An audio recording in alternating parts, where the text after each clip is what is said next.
उनको सबको इसका लाभ दर्शन मात्र से मिलेगा। जैसे हम देखते हैं नर्मदा मैया के जो दर्शन करते हैं तो गंगा मैया में जो स्नान करने से लाभ मिलता है, नर्मदा के दर्शन से। गीत भी आता है ना, माँ नर्मदा तो है कलयुग की गंगा, दर्शन से तेरे मन हो जाए चंगा, है ना। मतलब सिर्फ तो दर्शन करने से ही हमारा मन शांत हो जाता है। ऐसे कैसे ये जो दिव्य ज्योति कलश है, दिव्य ज्योति कलश के दर्शन करने मात्र से, प्रणाम करने मात्र से उसकी दिव्य शक्ति आपको मिलेगी। इसलिए शांति को हरिद्वार से दिव्य ज्योति कलश आपके सबके गांव में आया है। गांव तो बहुत सारे, सब गांव में शायद नहीं जा पाएगा। जिन जिन गाँव को यहाँ पर आपको सौभाग्य का निर्धारण भगवान के द्वारा कुछ किया गया है, आपके गांव का नाम भी उसमें लिखा गया है और इसमें आपके गांव में आया। आप सबको सौभाग्य मिला, आप बड़े सौभाग्यशाली बड़भागी है। आइए हम सभी एक बार गायत्री मंत्र बोलेंगे। जिस माँ गायत्री माता की कृपा से, बात नहीं करना, जिनकी दया से और जिनके प्रेरणा से, जिस गुरु की प्रेरणा से हम यहाँ पर आके बैठे हैं, ऐसी दिव्य सत्ता को नमन करते हुए गायत्री मंत्र साथ साथ बोलेंगे और उस गायत्री मंत्र के माध्यम से प्रार्थना करेंगे कि हे गायत्री माता, हम सबका कल्याण करना।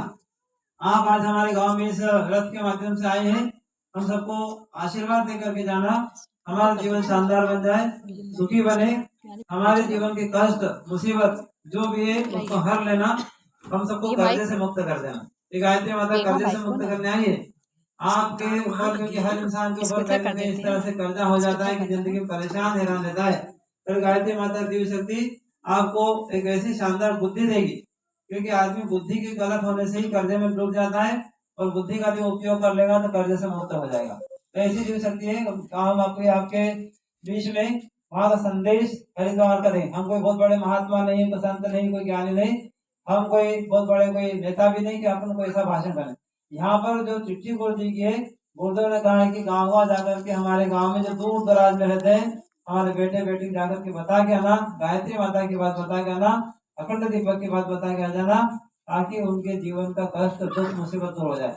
आज हम ऐसा गायत्री मंत्र बोले, सभी कमर सीधी करके बैठे, दोनों हाथ गोदी में रखे और उगते हुए सुबह सुबह का जो लाल सूरज होता है उसको ध्यान करें। आप सबने सूरज भगवान को देखा होगा, वो ध्यान इसलिए कि सूरज भगवान है।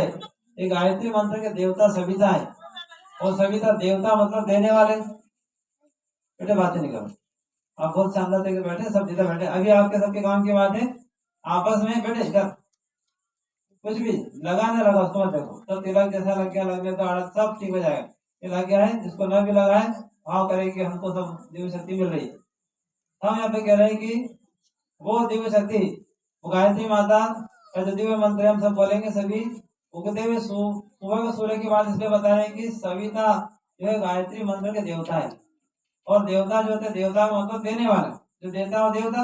अगर हमारे गांव में भी यदि कोई किसी को अच्छा कहे कि चलो हम इनको ये दे दे, इनको दे दे, मदद करें, तो अपन कैसा बोलते हैं, वो तो देवता आदमी है ना, वो तो देवी है। माता जी कहीं घर जाते हैं तो बच्चों को कहीं ना कहीं केला दे दिया, कोई दे देते तो वो अच्छी माता जी, देने वाले को देवता बोलते हैं। तो सूरज भी क्या है, देवता। तो कहते हैं हमने भगवान को देखा नहीं, हम तो भगवान को नहीं माने, तो सूरज भगवान प्रत्यक्ष साक्षात देवता है। तो कल्पना करो कि सूरज भगवान यदि उगे नहीं, महीने 2 महीने छुट्टी में चले जाए, तो रात ही रात है तो क्या होगा, अंधकार छा जाएगा दुनिया के अंदर और हमारी फसल नहीं पकेगी, पानी नहीं बरसेगा, दुनिया के अंदर सब लोग खत्म हो जाएंगे। वो प्रत्यक्ष प्राण देने वाला देवता है, तो उसका ध्यान करें। क्योंकि गायत्री मंत्र जब बोलते हैं तो सूर्य भगवान की शक्ति हम पर बरसती है, काम आते हैं। तो ऐसे कैसे गायत्री परिवार के अंदर जो जहाँ जुड़ गए, ये भाई है बहन है, सब कोशिश करते हैं कि हम एक दूसरे की मदद करें। अगर कोई भाई मुसीबत में किसी परेशान है तो एक दूसरे मदद करने के लिए दौड़ पड़ते हैं। ऐसा वैसे आप सब एक मान चलिए कि हम एक परिवार के सदस्य हैं और किसी पर भी गाँव में कोई तकलीफ आ जाएगी तो वो अकेला नहीं है, उसको कह देना है कि बहन जी भाई साहब आप अकेला नहीं है, हम आपके साथ खड़े। नहीं तो कभी कभी क्या आता, कोई इंसान कोई इतना परेशान हो जाता, दुखी हो जाता है और कोई उसको रास्ता नहीं सोचता है, कहता है कि मैं बहुत कर्जा हो गया ना, आत्महत्या कर लेता है, क्योंकि उसको किसी ने साथ नहीं दिया जब मुसीबत में था, परेशानी। एक व्यक्ति है कि उसके पास में जाकर खड़े हो जाए, कंधे पे हाथ रख दे कि भाई घबराना मत, मैं तेरे साथ हूँ, उसको हिम्मत आ जाएगी। आप जितनी मदद कर सके करेंगे, बाकी उसकी हिम्मत आगे काम कर देगी और काम हो जाएगा। तो ये परिवार के अंदर होता है। तो गुरु जी ने जो बनाया गायत्री परिवार बनाया, तो संस्था व संगठन कोई बहुत बड़े जैसे नहीं बना दिए, तो सब प्रेम से मिलजुल करके रहेंगे, बनेगा शानदार। क्योंकि इनका संकल्प है ये क्या कर रहे हैं अभी हम आपको बताएंगे। 2026 के बाद में दुनिया में बहुत शानदार परिवर्तन होने वाला है। ये दुनिया धरती पर स्वर्ग के समान बनती चली जाएगी, क्योंकि इन्होंने कहा है मानव में देवत्व का जागरण करेंगे और धरती पर स्वर्ग का अवतरण करेंगे। धरती पर स्वर्ग, अपन कहते हैं कि मरने के बाद स्वर्ग मिलेगा, मरने के बाद नर्क मिलेगा, तो गुरु जी कहते हैं कि सब कुछ धरती पर ही मिलेगा, क्योंकि धरती सुंदर सी भगवान ने बनाई है और इसके ऊपर हम सबको भेज दिया। 84 लाख योनि बना दी, गाय बैल भैंस, उड़ने वाले और नीचे पानी में तैरने वाले, इतने तरह के प्राणी बनाए और सबको भगवान ने जीवन दिया है और सब अपना अपना जीवन जी रहे। और हमको भगवान ने सबसे प्यारा, भगवान ने अपना राजकुमार बनाया। ये बेटियों को, माताओं को, बहनों को, भाइयों को, सबको हमको भगवान ने वो दिव्य शक्ति जो भगवान के पास शक्ति थी वो सब हमको दे दी। उन्होंने अपने पास नहीं रखा कुछ भी और कह दिया कि मेरे बेटे बेटी ये 84 लाख योनि के जितने प्राणी है, गाय बैल भैंस को पालेंगे करेंगे, उनको सबको हमको जिम्मेदारी उनकी भी दी, खाली अपनी नहीं। हम सब देखे आपने गाय पाल के रखी, करके रखा, हम उनका भी पालन करें, क्योंकि पालन करने की शक्ति भगवान में होती है।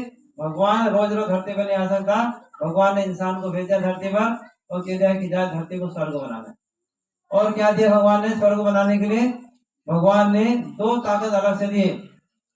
दूसरे जानवरों के अंदर बहुत शक्ति दे सकते हैं। हाथी इतना बड़ा बलशाली होता है कि उसके सामने एक इंसान की कोई हिम्मत नहीं कि इंसान हाथी को पकड़ ले।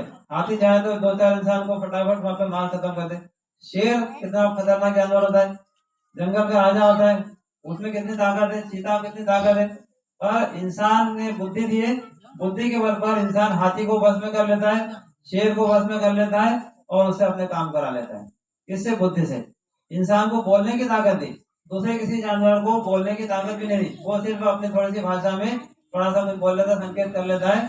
तो 2 शक्ति अलग से इंसान को दी भगवान ने, बोलने की क्षमता और अच्छा पूरी तरह से विकसित उसको मस्तिष्क दिमाग किया है।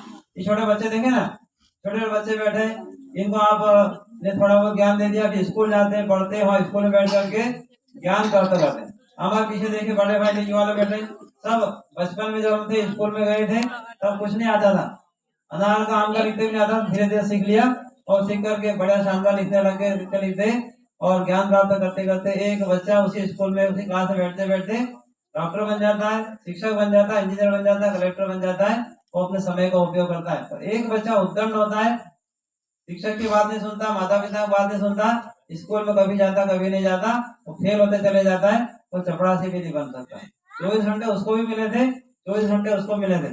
भगवान ने किसी को भी 1 मिनट भी कम ज्यादा नहीं दिया है, सबको समय बराबर दिया है। और ये उसके ऊपर एक कौन अपने समय का कितना उपयोग कर रहा है। हमको सबको अपने आज से संकल्प लेना है, 1-1 मिनट का हम उपयोग करेंगे। जब समय का उपयोग करेंगे, आलस्य के अंदर अपना समय नहीं बिताएंगे, तो फिर हमारे घर के अंदर धन दौलत रुपए से कमी नहीं पड़ेगी। एक गायत्री माता आपको कह रही है हम आलस्य को छोड़ दें, क्योंकि हमको शरीर दे दिया, ये हमारे ऊपर है। 24 घंटे सबको दे दिए, हम चाहे तो 10 घंटे सोए, 12 घंटे सो लें। लोग ऐसे ही बोलते हैं कि रात को 10 बजे 11 बजे सोए, 8-9 बजे तक सो लेते हैं। दिन में भी खाना खा लिया, दिन में 5-6 घंटे सो लेते हैं। पर जो लोग महापुरुष बन गए, बड़े बड़े वैज्ञानिक बन गए, उनको भी तो उतने समय मिला था। उस समय के अंदर उन्होंने अधिक से अधिक समय अपना ज्ञान